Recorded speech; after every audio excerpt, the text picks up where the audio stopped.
Robin Hood movie అయితే చూడడం జరిగిందనమాట. ఓకే, నాకైతే అంత ఏం అనిపించలేదు కానీ ఓకే పర్లేదు, ఒక మంచి కామెడీ ఎంటర్టైన్మెంట్ అని చెప్పొచ్చు అనమాట. ఈ మూవీ చూస్తే చాలా మూవీస్ అన్నీ కాపీ కొట్టి తీసినట్టు అనిపించింది. చాలా మూవీస్ ఉన్నాయి, అన్ని మిక్సింగ్ అయ్యి కాపీ కొట్టినట్టు అనిపించింది. పర్లేదు, ఒక మంచి మూవీ చూడాలనుకుంటే ఈ మూవీ సజెస్ట్ చేయొచ్చు. నాకైతే అంత ఏం అనిపించలేదు. అండ్ కొన్ని చోట్ల అయితే కామెడీ అయితే మంచిగా వర్కౌట్ అయింది.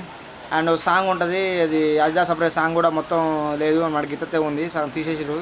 సమ్ ఏదో ప్రాబ్లం ఉండబట్టేమో నాకేం తెలియదు అనేది. నాకైతే సినిమా అయితే అంతగా నచ్చలేదు, నాకైతే అంత ఏం అనిపించలేదు. కానీ నితిన్ అన్న ఫ్యాన్స్ చూడొచ్చు, ఆయన కోసం అది ఇబ్బంది లేదు, పర్లేదు చూడొచ్చు. అండ్ మెయిన్ హైలైట్ ఏంటంటే స్టోరీ విషయానికి వస్తే మన హీరో గారు వచ్చేసి దొంగతనాలు చేస్తుంటారు అనమాట. దొంగతనాలు చేస్తే అన్ఎక్స్పెక్టెడ్గా శ్రీలను లవ్ చేయడం, శ్రీలను లవ్ చేసినాక దానికి ఒక ప్రాబ్లం వస్తుంది, ఆ ప్రాబ్లమ్ ఎలా ఫేస్ చేసిన అనే దాని గురించి మూవీ అయితే తీయడం జరిగింది. అండ్ నేనేమనుకున్నా అంటే వెంకీ కుటుంబ గారు కాబట్టి డైరెక్టరు ఇదివరకు తను తీసిన 3 years బ్యాక్ తీసిన భీష్మ మూవీ మస్తు ఉంటుండే.